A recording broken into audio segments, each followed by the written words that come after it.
من المؤمنين رجال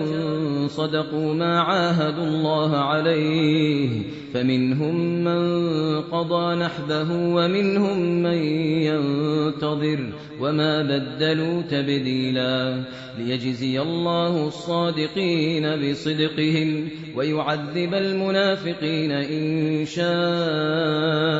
أو يتوب عليهم إن الله كان غفورا رحيما.